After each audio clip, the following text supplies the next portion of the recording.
নমস্কার সকলকে, good morning. কেমন আছো তোমরা সকলে? আশা করছি সকলে খুব ভালো আছো। আমরা বেশ ভালোই আছি। উৎসুমনার নতুন আরেকটা ব্লগে সকলকে অনেক অনেক স্বাগত জানাই। আমার অনেক বন্ধুরা আমাকে খুব সাপোর্ট করছে, আমাকে এগিয়ে নিয়ে যেতে সাহায্য করছে, এর জন্য আমি ভীষণভাবে খুশি। তোমাদের এই কমেন্ট আর এই ভালোবাসা যে আমার কতখানি সেটা আমি বলে বোঝাতে পারবো না। প্রায় প্রত্যেকটা ব্লগেই কম বেশি আমি এটা বলে থাকি। আসলে কি বলতো, যখন কোনো কাজ খুব কষ্ট করে করতে হয় আর তার ফলাফল যদি ভালো আসতে শুরু করে, সেটার মতো আনন্দ বোধহয় আর কোনো কিছুতে পাওয়া যায় না।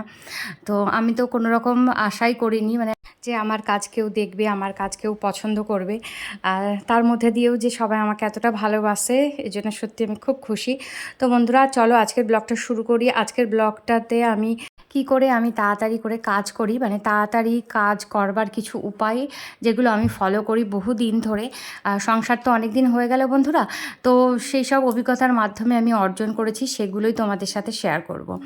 তো প্রথমেই আমি বাসি কাজকর্ম সেরে নিয়েছি, সেগুলো তোমাদেরকে আমি আর দেখাইনি।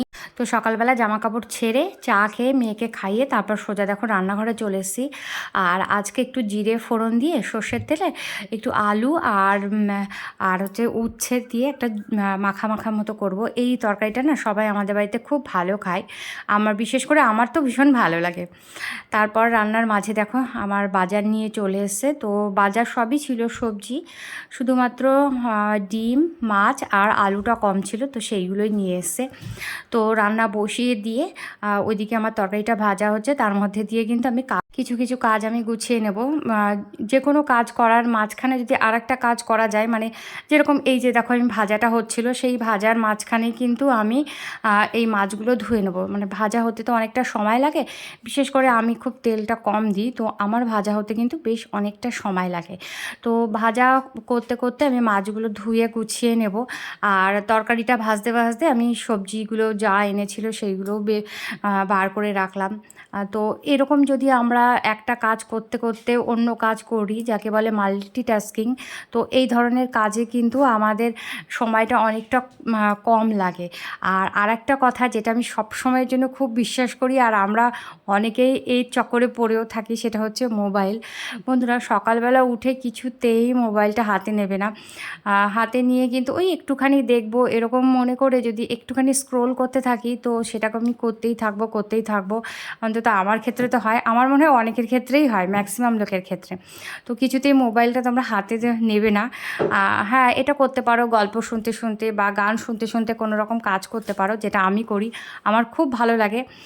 আমি ম্যাক্সিমাম দিনই গল্প শুনতে শুনতে কাজ করি, তো মনটা আমার ওই দিকেই থাকে, আর আস্তে আস্তে কাজগুলো হয়ে যায়। বেশ ভালোই লাগে জানো তো। মানে কী বলো তো, কাজ করতে করতে অন্য কোনো কিছু মাথায় আসার কোনো সম্ভাবনা থাকে না, এতে মনটাও ভালো লাগে আর কাজের যে ক্লান্তিটা সেটাও আর আসে না। তো মাছ ভাজতে দিয়ে তারপর আমি এই টেবিলটা একটু পরিষ্কার করে নেব। টেবিলটা কিন্তু আমি রোজই পরিষ্কার করি, তো আজকে সকালবেলা উঠেই আমি পরিষ্কার করিনি। তো ভাবলাম মাছটা বসিয়েছি, এখন এই যে ট্রেটা এটা একটুখানি ঝেড়ে ঝুড়ে গুছিয়ে টেবিলটা একটু স্প্রে দিয়ে ভালো করে মুছে নিই।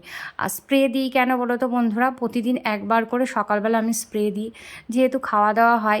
আর প্লাস্টিকের উপরে একটা কভার পাতা আছে, এটা কিন্তু তেল চিটে ভাব চলে আসে। তো তোমরা যদি যে কোনো স্প্রে দিয়ে, আমার তো বাড়ি তৈরি করা স্প্রে, এই স্প্রেটা দিয়েই আমি ভালো করে টেবিলটা প্রতিদিন একবার করে মুছি। আর খাওয়ার পরে তো এটা তো মোছাই হয়, সেটা আলাদা কথা, কিন্তু ভালো করে মোছা যাকে বলে সেটা কিন্তু আমি প্রতিদিন করি। রাত্রে আমি গাছগুলোকে স্নান করিয়েছিলাম, আমার যে সব ছোট ছোট গাছ ছিল, ছোট্ট গাছগুলোকেই আমি স্নান করিয়েছিলাম। আর সকালবেলা আমার একটু রোদ্রে দেওয়া ছিল, মানে রাত্রেই জানলাতেই রাখা ছিল, তো সকালবেলা সেগুলোকে আমি আবার প্রপার জায়গায় সব গুছিয়ে রাখলাম। আর এখানে দেখো আমি রুটি করেছিলাম আমার হাজব্যান্ডের জন্য, তো ও টিফিনে দিয়েছে রুটি আর গাজর আলু ভাজা, দেখলে সেটাই। তো ওটা ওর টিফিন নিয়ে চলে গেছে, তারপর আমি দুটো রুটি আর একটু মধু দিয়ে আমার টিফিনটা সেরে নিলাম। তারপর আমি ডাস্টিংয়ে লেগে পড়েছি। আমার কিন্তু রান্নাবান্না কমপ্লিট, রান্নাঘরের পুরো কাজটাই আমার কমপ্লিট। তো সাধারণত আমি ডাস্টিংটা রান্না করতে করতেই সাধারণত করে থাকি, কিন্তু আজকে যেহেতু কিছু ঝামেলার কাজ পড়েছিল, তো সেই জন্য রান্না করতে করতে আর ডাস্টিংয়ের কাজটা আমার হয়নি। তো রান্নাটা হয়ে গেছে, তার মাঝখানেই আমি ডাস্টিংটা করে নিচ্ছি। আর বন্ধুরা, প্রতিদিন একবার করে হালকা হাতে ডাস্টিং করে নেবে, তাহলে কিন্তু ভীষণ পরিমাণে নোংরা পড়বে না, আর ডাস্টিং করতে অনেক অনেকটা সময় লাগবে না। এটাও কিন্তু একটা সময় বাঁচানোর উপায় বলতে পারো। যেমন আমি করে থাকি রেগুলার একটা হালকা কাপড় নিয়ে এরকম আলতোভাবে একটুখানি ঝেড়ে ঝুড়ে দিই। আর এটা যদি আমি অনেক দিন পর পর করে থাকি তাহলে কিন্তু সেটা একদম পুরো ধুলো পড়ে যাবে আর কিছুতেই সেটাকে সহজে ঝাড়া যাবে না। জিনিসপত্রগুলো তো নষ্ট হবে, জিনিসপত্রগুলোও নষ্ট হবে আর পরিষ্কার করতে অনেকটা টাইম লাগবে। তো রেগুলার হালকা হাতে একটু করো, 5 থেকে 10 মিনিট লাগবে হার্ডলি। যেহেতু আমার অনেকগুলো ঘর, অনেকগুলো ফার্নিচার, সেই জন্য আমার একটু বেশি সময় লাগে। তোমাদের যদি বেশি ফার্নিচার না হয়ে থাকে তাহলে কিন্তু খুব বেশি টাইম লাগবেও না, মানে জাস্ট 5 থেকে 7 মিনিটের মধ্যে সমস্ত সব কমপ্লিট হয়ে যাবে। তারপর দেখো এগুলো সব আমি কালকে ধুয়ে দিয়েছিলাম। রং খেলার দিন মানে দোলের দিন আমাদের বাড়িতে পুজোতে আমার ভাই বোনেরা সব এসেছিলো, তো আমার সমস্ত বালিশ, বেড কভার সব বার করা হয়েছিল। তো সবগুলো তো রেডি হয়ে গেছে, কেচে আমি সমস্ত গুছিয়ে রেখেছিলাম। শুধু বালিশগুলো রোদ্রে দেবো বলে আমার আর রাখা হয়নি। তো বালিশের কভারগুলো তো আগেই কাঁচা হয়ে গিয়েছিলো, তো রোদ্রে দিয়ে তারপর দেখো এখন সমস্ত সব গুছিয়ে নিয়ে তারপর আমি আবার এটাকে খাটের নিচে মানে বক্সের মধ্যে আমি ঢুকিয়ে রেখে দেবো। আর এই সমস্ত জিনিসগুলোতে না আমি যাতে ধুলো না পড়ে সেই জন্য আমি এরকম একটা বস্তার মধ্যে রাখি। তোমরা হেসো না বন্ধুরা, আমি এভাবেই রাখি, আমার মনে হয় এভাবে রাখলে ভালো হয়। আর যদি খালি রাখি না তাহলে সেটা আর না কেচে কাউকে আর দেওয়া যাবে না, পুরো পুরো ধুলো পড়ে যাবে বক্সের মধ্যে থাকা সত্ত্বেও। তো তোমরা এটাকে ট্রাই করে দেখতে পারো, দেখতে হয়তো খারাপ লাগছে কিন্তু ব্যাপারটা কিন্তু খুব কাজ করে, জানো তো, আমার ক্ষেত্রে তো ভীষণ কাজ করে। তো আমি ওভাবেই রাখি, বরাবরই রাখি এইভাবে। তো তারপর দেখো ঘরটা আমি একটুখানি গুছিয়ে নেবো। এই ঘরটা কেউ আসে না, তোমরা ভালো করেই জানো। আমি যখন কাজ করতে আসি আমার মেয়ে তখন এসে একটু চটকা চটকি করে। তো আমি আর বালিশ টালিশগুলো ছিল তো খুব খারাপ লাগছিলো ঘরটা, তো বেড কভারটা একটু টেনে টেনে দিয়ে গুছিয়ে নিলাম। আর ঘরগুলো গোছানো থাকলে কি ভালো লাগে বলো, যতই পরিশ্রম করি না কেন যদি চারিদিকে দেখি যে একদম ফিটফাট টিপটপ তাহলে কিন্তু একদম চোখের শান্তি, মনের শান্তি, মনে হয় যে না পরিশ্রম সার্থক হয়েছে। আর এই দেখো এইগুলো আমার পুজোর সমস্ত জিনিসপত্র এখানে পড়ে আছে। পুজোর জিনিসপত্র আমি কিছু গুছিয়েছি আর কিছু আমি এখনও গোছাতে পারিনি, তো সেগুলো এখানেই পড়ে আছে। দুই একটা জিনিস রাত্রিবেলার দিকে গোছাবো, মানে সন্ধ্যাবেলার দিকে। এখন আর ইচ্ছে করছে না, কারণ এখনও অনেকগুলো কাজ বাকি। তারপরে আমাকে একটু বাইরেও যেতে হবে, তো কিছুটা কাজ এগিয়ে মানে ঘরের সমস্ত কাজগুলো কমপ্লিট করে তারপর আমি বেরোবো। না হলে না এই রোদ্রের মধ্যে যদি আমি বেরোই তারপরে এসে এতটা ক্লান্ত হয়ে যাব, বাড়ির কাজ আমার আর করতেই ইচ্ছে করবে না। তো এইগুলো তখন আমার পড়েই থাকবে। আর ঘর বাড়ি নোংরা হয়ে থাকলে না মনটা ভীষণ অস্থির লাগে। তুমি দেখবে যে যদি পরিষ্কার একটা জায়গায় থাকো তাহলে মনের একটা শান্তি আলাদা লাগে। আর যখন দেখছো যে প্রচুর পরিমাণে কাজ পড়ে আছে আর সমস্ত ঘর একদম নোংরা, তার মধ্যে বসে থাকতে একদমই ভালো লাগে না।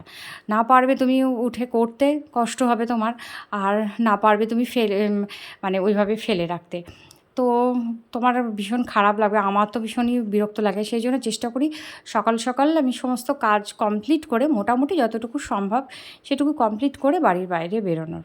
তো সিঁড়িটা ঝাড় দেওয়ার ছিল।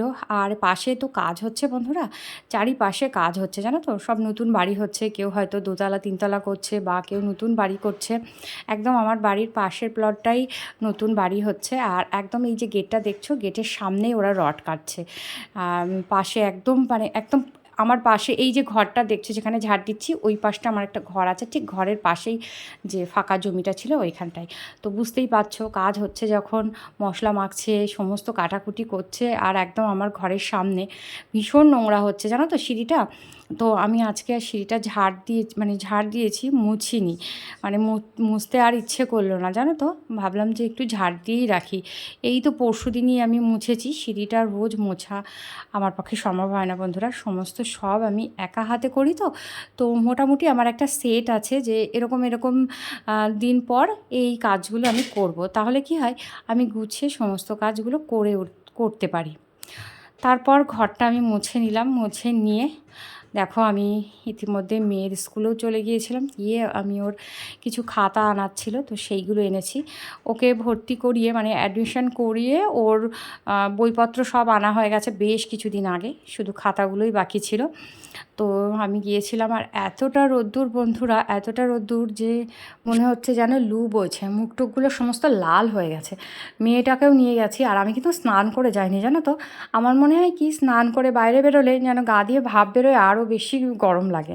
সেই জন্য স্নান টান আমি আর করে যাইনি, এসে ভাবলাম একটু ঠান্ডা হয়ে জল টল খাই, তারপর আমি স্নান করে নেব। তো এসে দেখো আমি এখানে একটু নুন আর লেবু আর চিনির জল করে নিচ্ছি।